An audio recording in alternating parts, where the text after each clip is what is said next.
Today is my 33rd birthday. As birthday wishes come in from friends and acquaintances. And it's still very, very, very early in the morning. First thing in the morning. But as birthday wishes start to come in for another year, I'm reminded just of how little my fucking parents care about me. I'm reminded of the fact that almost every single year, both of my parents, as I have faced trials and tribulations and turbulence in my life, and I've gone through such difficult and really just life altering shit, milestone shit that has the potential to make or break a young woman's life, and for 33 years, my parents have not shown up for me in a way that was constructive. They are and have always been the type of parents to kind of show up at the last minute or after the fact, oh, you need some fucking help, here, damn, but I can never say even my own child is surprised that I never had a birthday party. My parents never threw me a birthday party as a kid or anything like that. And it might have been in great part due to the fact that they were beefing themselves, that they were in constant conflict themselves.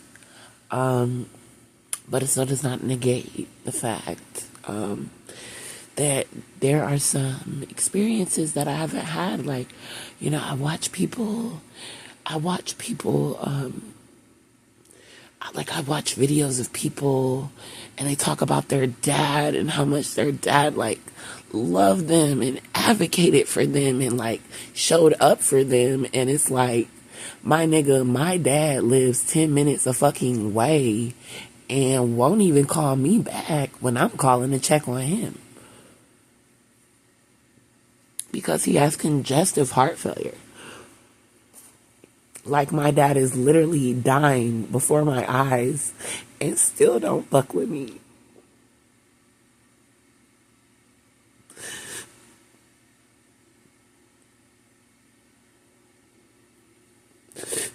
I've been a daddy's girl, my entire fucking life, which is probably where the problem started. Because to be a daddy's girl to an emotionally and physically, at times, unavailable father is fucking insane. Because what is it that you are being a daddy's girl to? What is it that you are clinging on to, And now that I'm older, I realize it was just anything, My therapist posed, as we are trying to unpack why I do not feel safe or secure around men, even my own partners that I've chosen, and have not necessarily given me a reason to not trust them or to, think that they're gonna hurt me or something. So the question that she posed is, in early years, what did I get or learn from or about boys and men from my father, brothers, and other male figures? And in preparing to complete my therapy homework, it just really taking some time to, think, pontificate on the answer to this question. I found myself 2 nights ago at the dining room table. I just broke down crying and I had to step away because I don't like for my son to just be seeing me cry, because I fucking cry a lot, and it's hard for a kid having a depressed mom.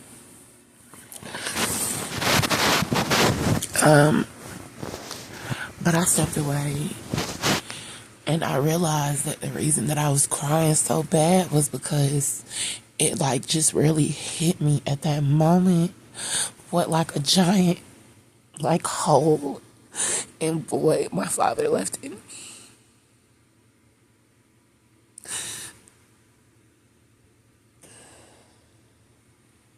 The fact that because the one man who like was supposed to be there for me, show up for me, love me unconditionally, made it very clear to me early on that he did not love me unconditionally.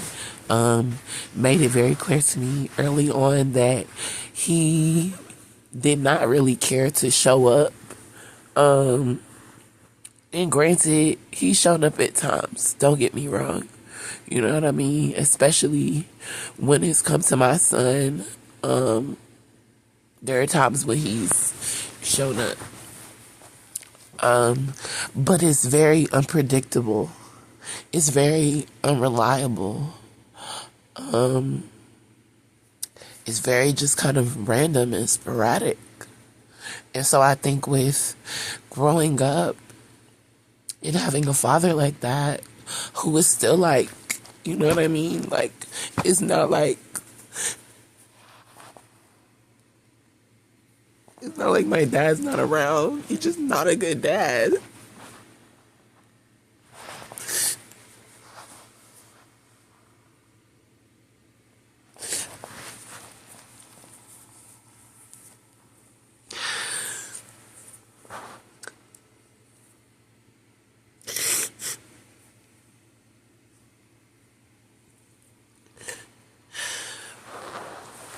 And I mean, he tries, but it's like, that's why it's so important to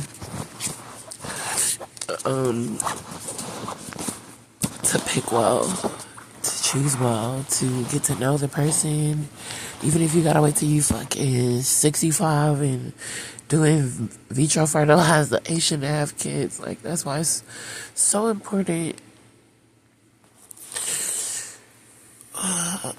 That's why it's so important to have kids by the right person. Because my mom hates my fucking dad. Like, I can't even, like...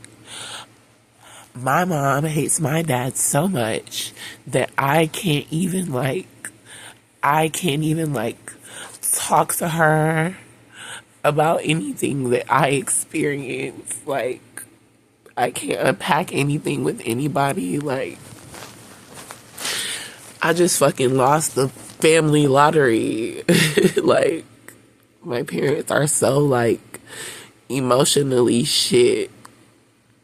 Like, I remember when I was 14 or 15, I think, and I tried to kill myself. And you know what my mom came to the hospital and did? She started, like, my mom came to the fucking mental hospital and starts, like, in front of the doctors in, like, the family meeting that we're supposed to be having to, like, discuss and figure out, like, what exactly it is that we can do moving forward to make me, like, not go home and want to kill myself again, you know? Like, how is your family gonna, like, be better or be more supportive or attentive? And my mom, like, after getting on a plane coming to California, because my whole family went to California, and left me in Georgia. Like, growing up, my family treated me like nothing and nobody. Like, despite the fact that I was extremely, like, high achieving, extremely, like, just excelled in everything that I did, I just never got, like, attention, respect, praise, anything. Like, no one gave a fuck at all. But my little brother, he got, like, every fucking thing.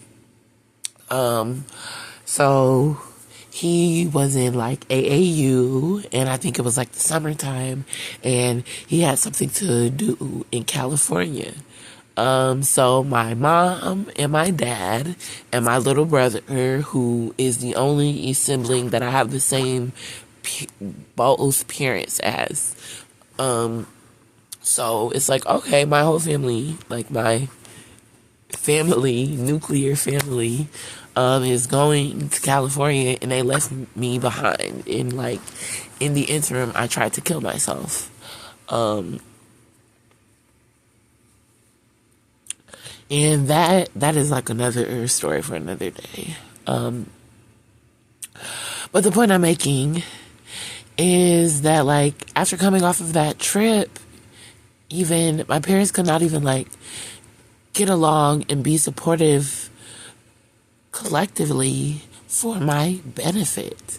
And that has been like the story of my entire life. Like, I have one parent here who's like trying to support me in this way, you know, like my dad has always been the parent that's like, oh, if you know that your mom is abusive, if you know that your mom is narcissistic, like my mom was very physically abusive to me growing up. My mom was like, verbally and emotionally abusive. My mother treated me like Cinderella, amongst my other two siblings. I had an older brother and a younger brother. Both of whom are obviously males. Both of whom are her children. But I was the only person that she made to do the things that I did. She didn't beat them the way that she used to beat the shit out of me. I remember one time she beat me on the back of my fucking calf muscle so bad that my legs swelled up and welted up like I had a second calf muscle back there. You know what I mean? And she takes no accountability for shit like that. And that's fine. But I digress. Back to the point. Today's my birthday, and I just realized that, like, having such shitty parents, you know, that never really gave a shit about me or anything I fucking did, like, despite being, like, brilliant and accomplishing, like, so many things, I feel like it has made me not even respect, honor, praise, love myself for my own accomplishments. You know, from the outside looking in, people that meet me, you know, get to know me or know anything about me, you know, my life, what I do, what I've done, my lived experiences, they're always like amazed, like, wow, like you've traveled the world with your kid, you know what I mean? You've like lived abroad and owned businesses here, and, you know, worked for the government and been a government contractor and had security clearance, and you've lived, you know, you've gone to one of the top, you know, HBCUs in the country, and, you know, just like all these things, but it's like coming from people who just never gave a shit about me. Just, I feel like, you know, that is part of the reason why I'm like working to unpack this shit with my therapist so bad. Just because I gotta start learning to love myself and appreciate myself, even when and if there's no external validation, right?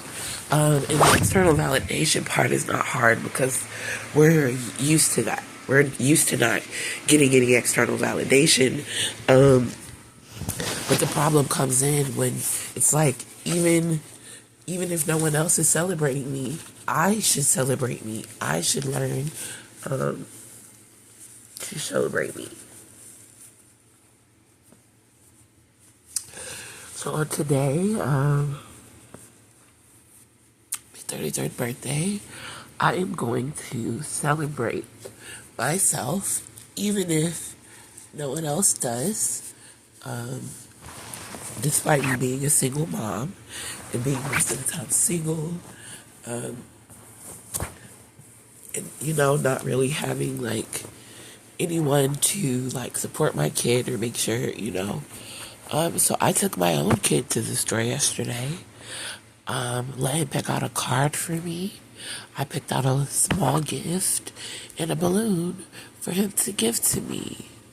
Because like Mother's Day, Christmas, my birthday, like no one ever thinks and says like, oh, she like busts her ass and is like sacrificed her whole fucking life to,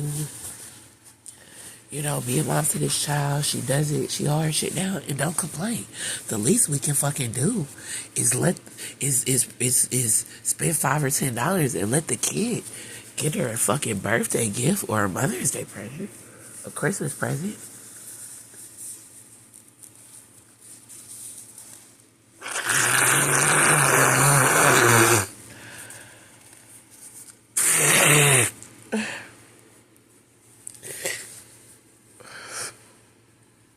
But it's okay.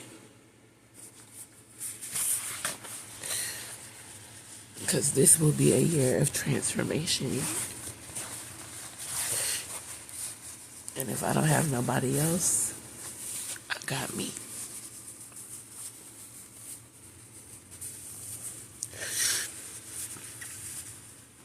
And it's so crazy because, like, oftentimes, when people meet me and they hear my story and experiences, they think that my parents are dead.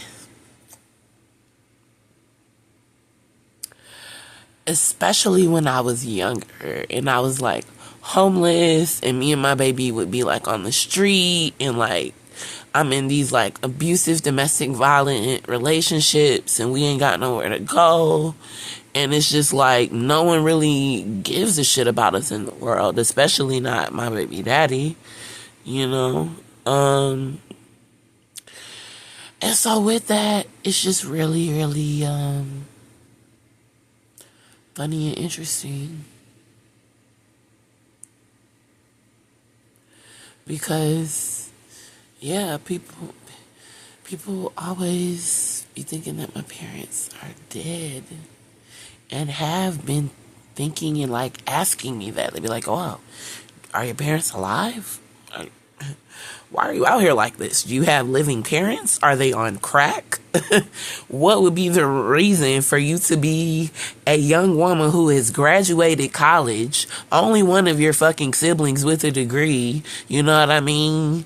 You out here holding your shit down, you fucking work, you keep you a car, you know what I mean? You're literally doing the best you fucking can. What the fuck do you mean you have two living parents with other children that they help and support, but they won't help and support you?"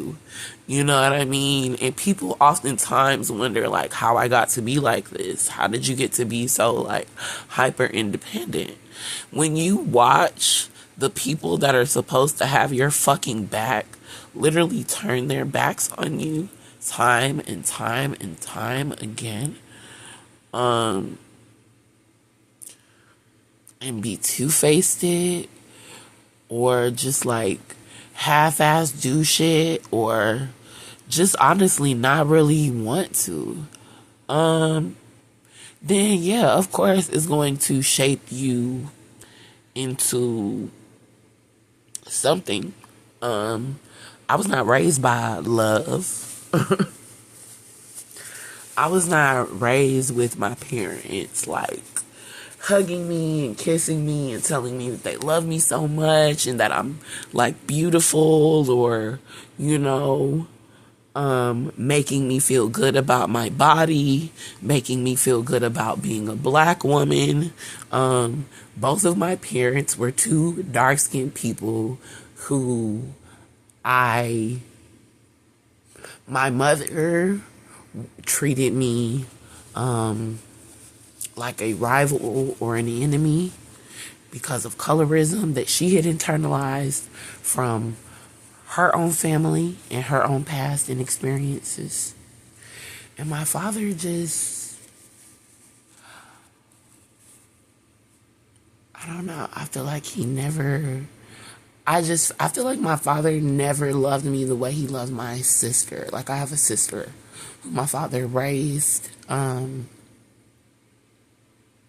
even when I, like, look at the difference between she and I, she's so much more, like, confident in herself.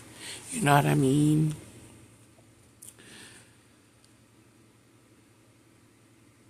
And it's like the only difference is that, like, I was raised in a household with a woman who fucking hated me, who taught me to, like, hate my body, my lips, my fucking hair, my nose, my ass, everything about me that made me black. My mother taught me to hate. My mother, who is a dark-skinned black woman who exemplified all of these characteristics herself. I'll never forget it. I was 25 years old and I was in my apartment.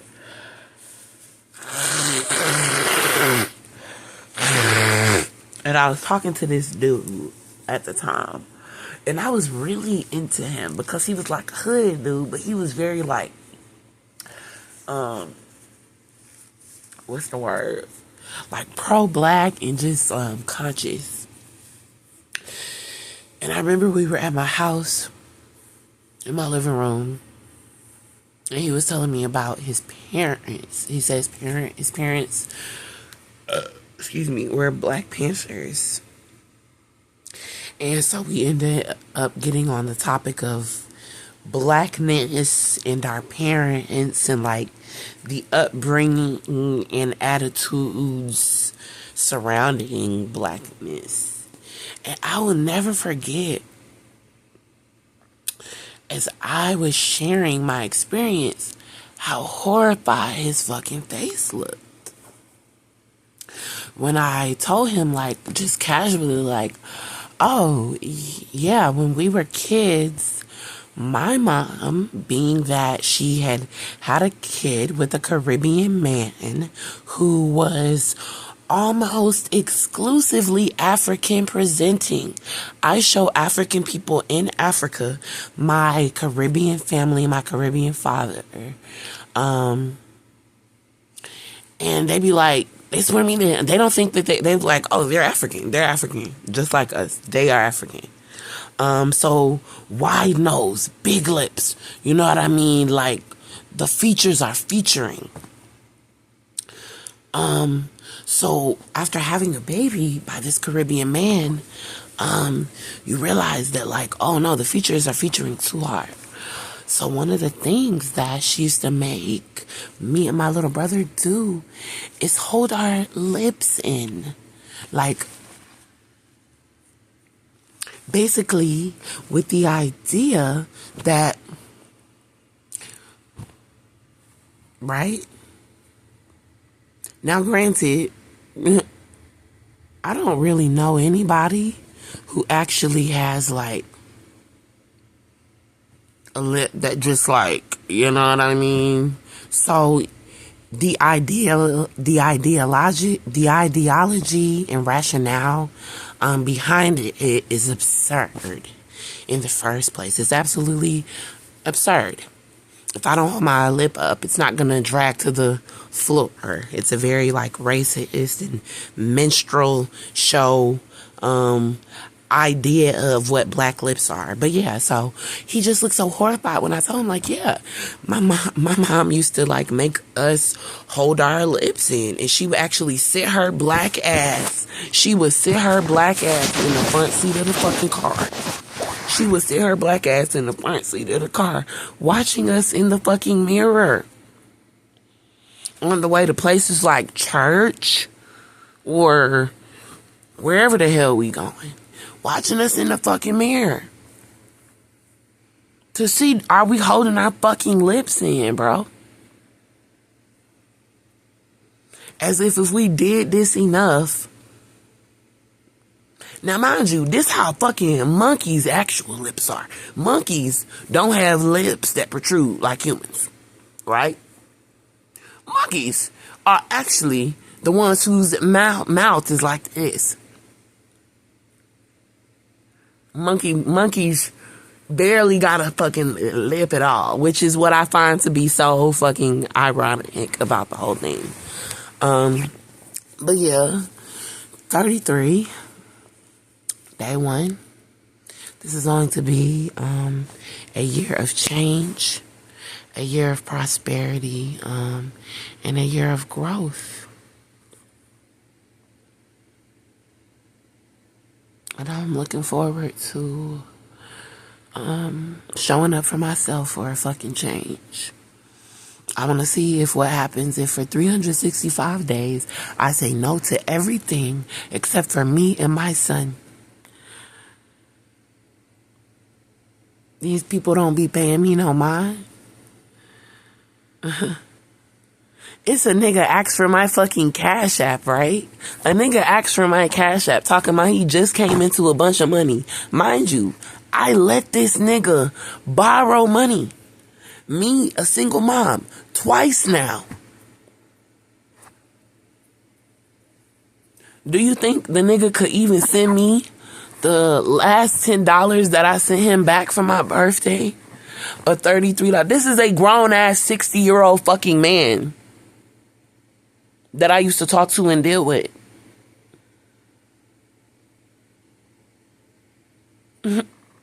Like, I have shown up for other people. I have poured into other people. I have done unto other people in the hopes that they would do the same unto me, but they never fucking do. And so now, I am retreating and reclusing. And so, if you want to keep tabs and see what I got going on, this is probably going to be the best way to do it.